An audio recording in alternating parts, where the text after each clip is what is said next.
YouTube land. I know it's probably not morning where you are when you're watching this, but it's 10 o'clock here, 10:21 to be exact. It is Monday morning. I don't even know the date. Oh, the 15th, I think, May 15th, and we are home from our vacation. Tony and I, hold on, I gotta turn up my heat. I gotta unload because I had the air conditioner on earlier, but it's chilly today. It's only 61 out.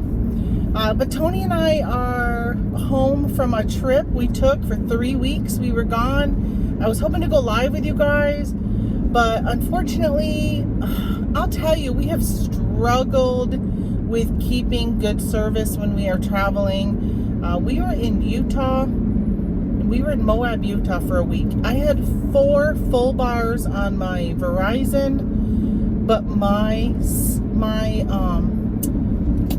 the internet was so slow. I used it as a hotspot and it was so slow. They had free Wi-Fi there. That was really slow. And I'm like, I was there for a whole week by myself because he went off and hit the roads. And I was really hoping to go live with you guys and just chit chat and stuff. But yeah, it didn't work because it was just ridiculously slow. I said to Tony, because even when I wasn't using it as a hotspot, but just on my phone, maybe checking Facebook or pulling up a video, it would buffer. And I'm like, why is this going so slow? And I hadn't even been using it as a hotspot at all until then. Because I know that I get like so much like download or whatever, and then it will purposely slow down. But I hadn't even used it at all. So yeah, it was like, oh my gosh. And even the Wi-Fi that we had there, this is how long it took. I did a video. And on one of the trails that we went on, and that I went on with him, called Hole in the Rock. And it's on our other channel called Living the Better Way.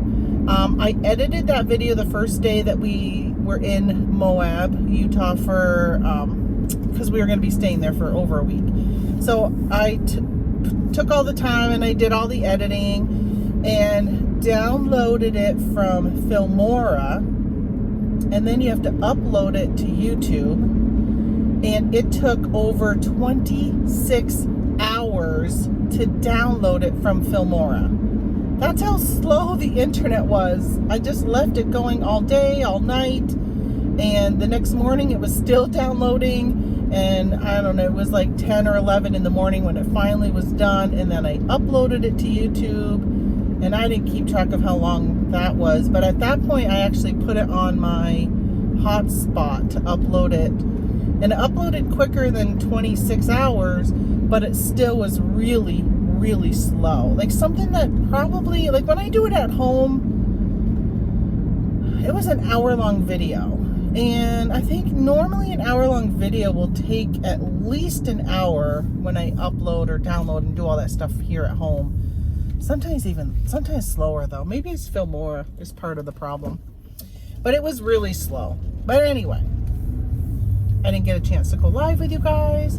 I've announced a little bit that I was going on vacation, but hadn't done a really big announcement. Just safety-wise, too, a little bit is, we don't want for people to always know when we're not going to be home. Even though we have a house sitter that comes because we have pets that got to be taken care of. And so we do have a house sitter that was at the house, a couple of them, because his brother was there, too, for a period of time. And, yeah, you wouldn't want to mess with him. I'll just say that. But, yeah, so we have people. But, yeah, we don't want trouble for them. We don't want people to show up thinking we're not going to be there, and then they have to deal with the trouble. Probably would not turn out the best encountering my brother-in-law versus encountering us. But anyway, so I hadn't been really saying much. But if you follow my other channel, Living the Better Way, I'll keep saying that in case you want to go and follow that, which I could use subscribers. We've got a couple videos that have done very well, but I don't have the subscribers to be monetized, and it would be really nice if I was monetized. I know I got to be more consistent on putting out videos over there. That is pretty much our Jeeping videos, homesteading videos, and anything to do with the RV and traveling. So it's kind of like a Mod Podge. So I was watching Scott, the bearded picker, has mentioned this guy called Idaho Hillbilly. And he's mentioned him a few times. He just had a stroke, the Idaho Hillbilly. And so I finally got signal where I could follow him after watching his show last Wednesday where he talked about it. I'm like, I gotta remember to go and follow that guy. So I was watching some of his videos, and I think he does reselling, but I haven't seen very many reselling videos on his channel. He does a lot, just like kind of like what we do with homesteading and stuff. And he was just out hunting morel mushrooms, and I'm like, perfect, that's what we do. Actually, our morel should be out around now, and I was telling Tony, I'm like, we got to go out and hunt for some morel mushrooms in our property. And so I was like, man, maybe I should combine all my channels into one channel, and they would all be more active than me separating my time into these multiple channels. I don't know. This channel's got the most followers, which, it's not a huge following compared to a lot of other like reselling channels, but I'm still pretty happy with it because I'm not very active here. I've got a very loyal following, which I really appreciate you guys that watch on a regular basis and leave comments. Really appreciate that. If you're not subscribed, subscribe. If you haven't hit that thumbs up yet, hit that thumbs up. 6 minutes into it, and we all know you only watch for about 7 to 8 minutes and then you leave, even though it's probably going to be a half-hour video. I'm on my way to the dentist because, when it rains, it pours. And besides losing my mother and having COVID during her funeral and not being able to go, and all the other crap that has gone on in my life this year, it has been an absolutely miserable year. Our Jeep, we had to put $572 in the Jeep on our traveling. We stopped for a night in Missouri, Springfield, Missouri. And when we unhooked the Jeep from the RV, so we have a Class C motorhome, and we pull the Jeep behind it. Tony noticed some leaking going on, so he ended up calling some auto body shop. So he ended up going to like an Advance Auto or O'Reilly or one of those to buy something. And he says, hey, do you know anybody who works on Jeeps here? And they referred him to a place called Jeep Kings, which was amazing. If you're in Springfield area, Jeep Kings is very knowledgeable. Tony was very impressed with them. And so he brought it there, $572 to replace some axle seals, because you've got to remove the tires and I don't know, a bunch of stuff. Something Tony couldn't really do on his own or in a timely manner. Like if he was home here, he would have been able to jack it up and, do all that. But when you're on the road, sometimes it's just easier to pay somebody to do it. And they replaced that. And I'm like, oh, that's great. We haven't even hit any trails yet, and we're already putting money into the Jeep. I jokingly always say that it costs us about $1,000 to $2,000 every time we take the Jeep out, because something will break, and Tony's philosophy is if it breaks, then when you replace it, you upgrade it. So it's always more expensive to replace whatever it was because he upgrades whatever it is. And which of course happened. I think he broke his drive shaft, or I don't know, some bar that's supposed to be straight, and he bent it like a boomerang, he said. Well, I mean, I saw it, so it was bent. So he ended up finding one of those. Had to go to a Ford dealer to find one of those in Moab, because like nobody was available to help him. All of the places that work on Jeeps there are months behind. So if you break down while you're in Moab, yeah, you're leaving your Jeep behind and coming back to get it, type of thing, because it's going to take months to get it fixed. Unless you get a trailer. We probably would have just rented like a U-Haul and threw his Jeep up on the U-Haul and pulled the U-Haul behind the RV to get it home. But anyway, he was able to fix that, replace that in the parking lot or in the campground. I don't know how much that cost. He didn't tell me, and I haven't looked it up yet. But, all right, so that's what happened with the Jeep. So then I was eating a cheese stick. Just one of those, like, it was a pepper jack cheese stick. Not one of those really nice deep fried ones, but just a normal cheese stick. And my crown popped off over here. So when I went to my dentist cleaning in February, this crown that fell off, it had started to feel really rough. And he looked at it and he says, oh, it's just your porcelain is chipping off, but your crown is still there. I said, okay. He goes, no big deal. So I'm like, all right. So I have had so many crowns replaced in the last 2 years. I think I've done 4 or 5 crowns. I've got a mouthful of crowns. As a kid, I had so many cavities. I was told I got very soft teeth, very prone to cavities. Where my husband, I think he's had 2 cavities his whole life. But I got a mouthful, and the dentist had told me at one time I had 3 dental insurances. And the dentist told me that it was like a 2-year period because Tony kept forgetting to cancel it during open enrollment. And my plan under my employer was better than his. So we were keeping mine, but he kept forgetting to cancel his. And so I had all this dental insurance, and I said, let's proactively replace all of my fillings with crowns, because we knew as time went on you're going to need to replace your fillings. I guess that's something that's common or whatever. So I've got a lot of crowns in my mouth. Well, this dentist, when we moved over here, I had said to him, I'm like, I have been having so many problems with my crowns that I had put on in Vermont. And he told me that most crowns only last like 10 to 15 years. And I said, well, that's about the time frame that I had the majority of my crowns put in. So it would kind of make sense all of a sudden that I would be having a bunch of them because the bunch were put in around that time. Which is kind of odd though, because I've got a crown that I had put on when I was a child. I had to get a root canal when I was like 12 or 13 or 14, something like that. I wasn't very old.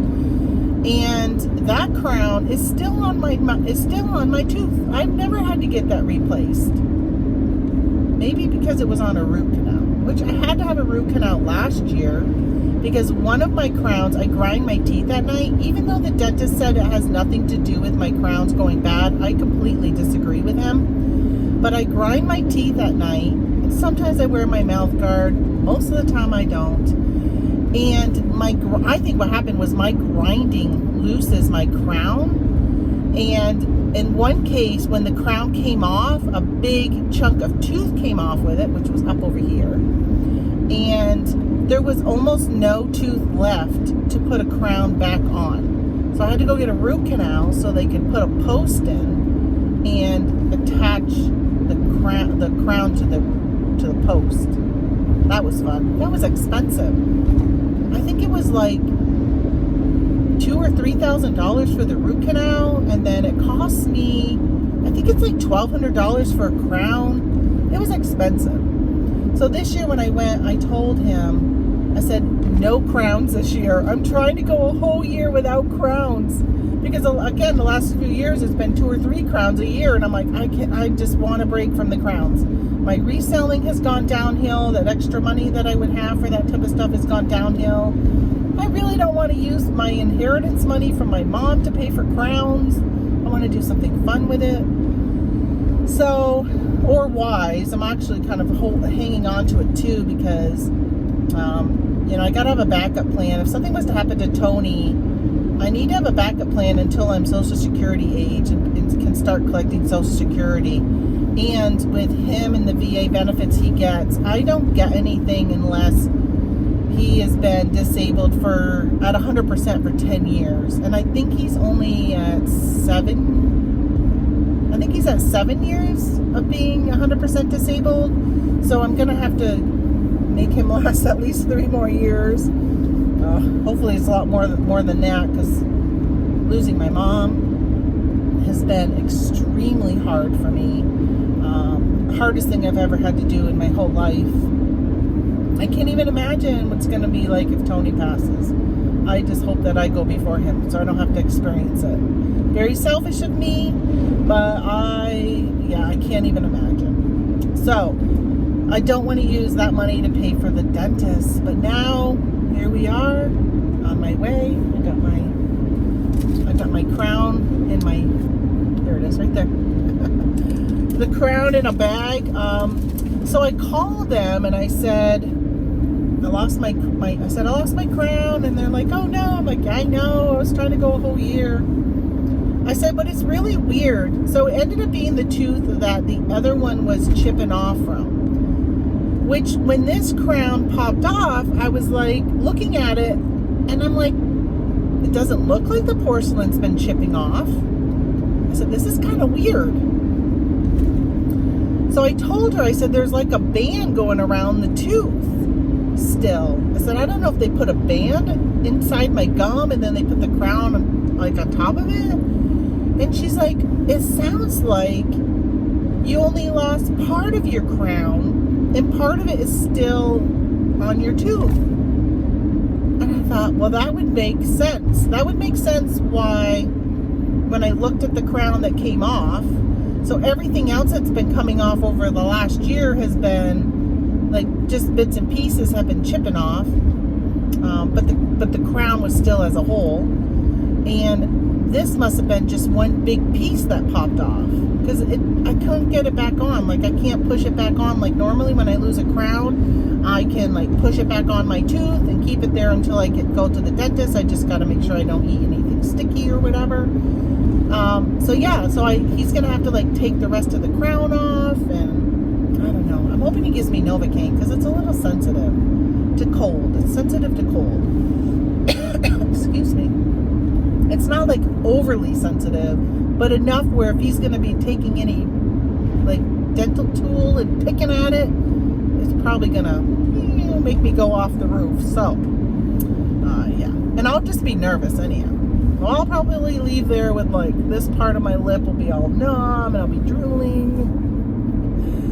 So when I'm done that, I got to stop by Ma's house. I'm hoping we can get her house on the market soon, very soon, which I want to take a picture today while I'm there of the outside. But I want to start getting some pictures taken. I'm going to try and convince my siblings that maybe we can try and sell it for sale by owner. I think that is probably going to be a really fast sell. It's a really nice house, and I just feel like houses in her condition will go pretty quickly in the Messina, New York area, because houses in Messina are usually not very nice looking, not well kept. Most need roofs. The inside still has like dark paneling with like 1960s flooring, and it's like really, really, really not so good, right? Because Messina is a very depressed area. They had a lot of manufacturing back in the day, and now they've got like 100 employees left, where before they had like tens of thousands of employees that were between General Motors and Alcoa, Reynolds, big manufacturing, and now it's like 100 employees. So it's not very good at all. Very depressed area. And you drive around and I'm just like, man, I wish I had the money to be able to be like, hey, here's money for a new roof. Here's money for this. Like, because the people's houses are just in such despair, but they just don't have the money to fix them. So it's sad. A lot of people blame it on the drugs in the area, but I don't think that's the case. I mean, obviously there's a drug problem here. There's a drug problem everywhere. There's drug problems in very wealthy neighborhoods. So that really doesn't have anything to do with the quality of somebody's living condition. Is not because of their drugs, right? Because we know there's rich people who have drug problems and their houses are mansions, some of them. So yeah. So I turned my store back on, my eBay store, Etsy, Poshmark, Mercari, Amazon, Facebook. That's all. I've not turned back on Bonanza. I probably ought to go do that. But I turned those all back on, and I've already got 2 sales. I sold a planner, which I'm really excited about because my 2023 planners, here we are in May. I need to clear them out. I've got a lot left. I ran a sale. I think they're on 40% off, maybe, something like that.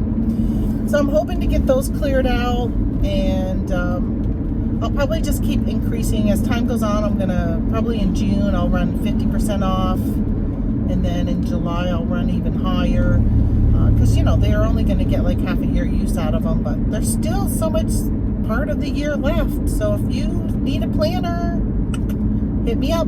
I've got lots left, lots of different styles, from small to large to weekly to monthly. I even got some dailies. So let me know if you need a planner, what your needs are, and I can recommend which one is the best for you. So I got those. I'm sorry for coughing. Every time I videotape, I cough. I probably won't edit this, because as y'all know, I hate editing, right? I gotta say that at least once every video. I'll probably just upload this as is and go. We were doing some videoing, and Tony said something in one of the videos, and he goes, well, you can edit that out. I said, I'm not gonna edit that out. I'm gonna forget. One time I went to start videotaping. He got out of the Jeep to go look at an obstacle, and I was videotaping him talking about what he was gonna go look at. And he mooned me. I had to delete that video because I would have forgotten to edit that part out. So I had to delete it and start all over again. And then he went to flash me the frontage, and I'm like, no, don't do that. I'm gonna have to do the video a third time. Oh goodness. So yeah, I was happy to have that. And then I sold a book to, I think it's going to Germany, maybe. I think it was Germany. And it's going through the eBay international system that they've got. They chose that for me to send it. So I'm going to do that. And they sent me a message and said, can you get this out as soon as possible? They were so excited to find that book. They'd been searching for it. I'm thinking, I'll get it out as soon as possible for me. I do have like a 3-day handling time. So normally I would have got it out today, but I'm going to the dentist. So I'll get it out tomorrow, because I probably won't get it done today into the post office. My post office closes at 1:30, unless I drive to another post office, which I could do. I might do. We'll see what time I get home, because I'm going to go to Ma's. I got a few more things I got to box up. She's got a hutch in the dining room, and we were storing all of her completed crafts in there. So I'm going to take those, bring them back. A lot of them are for fall. I've taken most of the spring ones already and listed those. So most of them are fall, and I'm going to bring them home and hang on to them, and then probably in like August take those pictures and get those listed. I did do a lot of talking and thinking about my business, and I'll probably do a separate video about just like my way forward with my reselling. But I have decided that I'm going to scale back my reselling. I'm going to scale back how many items I've got listed. I'm going to be more picky about what I list once I get Mom's things sold, because her things are not fast sellers and they're not high money makers, but I just want to get them into the right hands. I feel like if I was to donate them, I just don't know if they would honor her stuff. It's just, I'm just going to do what I'm going to do. So that's that. But anyway, I've decided I'm going to just be a little picky. Right now I've got many rows of shelves with totes on them that I store my stuff in, which if you've been following me, you've seen how I do my inventory. I'm going to downsize that. I'm going to be really aggressive with sales, and or probably start pulling stuff to donate, to get rid of. I've decided that I love crafting and I want to keep doing it. I got so much craft stuff from my mom that my house is overflowing with it and overwhelming. And I want to create a craft space so I can craft. I can have friends and family over to craft. So I've decided I am going to give up some of my reselling space and convert it into a craft area. Use some of the shelves that currently have totes and put my craft supplies on that. I used to have my craft supplies were in one of my spare bedrooms in the closet. That has, it's overflowing out of the closet. It is in my master bedroom right now. I've got totes and totes of stuff. I got so much stuff. But it's all stuff I want to keep and use and do something with. So I got to do that. And so that's where my reselling is right now, is kind of probably going to be just be more picky and hopefully my sales will stay the same, just because I won't be selling $10 items anymore. I'm going to be selling, I haven't even set an amount of what I want to sell, but I'm going to be working on that. Still haven't decided of exactly what I'm going to do when it comes to Amazon. My friend Michael, the Thrifting Goomba, he just downsized his account on Amazon. Okay, good. I just got to the dentist and I didn't think there was any parking. There's a spot left. And I'm really thinking I want to downsize my Amazon. I just haven't decided what to do yet. Another friend of mine, Jeanette, she said that she downgraded hers from the $40 professional just down to your like individual one, where when you're an individual you can still sell, but you pay a $1 fee. So if you're doing mostly FBM and you're only selling 10 items a month, which I'm not even doing that, I'm doing like 3 a month, then it would cost me $3, and 3 is better than 40, right? So I got to decide what I want to do with Amazon. If I'm going to just say, okay, yeah, just downgrade and pay the $1 and still do some FBM, or do I want to look at ramping that back up? I just really gotta, like, that whole shit or get off the pot. That's where I feel like I've been for years since COVID. I have been, you need to shit or get off the pot since 2021 on Amazon. What am I gonna do? How I used to source has changed, and I need to change with the times, or I just need to get out of the game. I got to do something. It's kind of one of those things I just don't want to let go, and I just don't know if it's something I should let go. So I'm really struggling with that. But when it comes to the eBay front, definitely going to start pulling back out of that and still do it, but not at the scale that I used to do it at. Definitely not the space that it's taken up, because it's taken up so much space. It really has overrun my eBay area downstairs. And, you know, I pretty much run like 50% of the basement is my business. And it's just a lot of space. So I really just need to pull back on that. And if I can make a space for me to be able to do crafts, get my house back.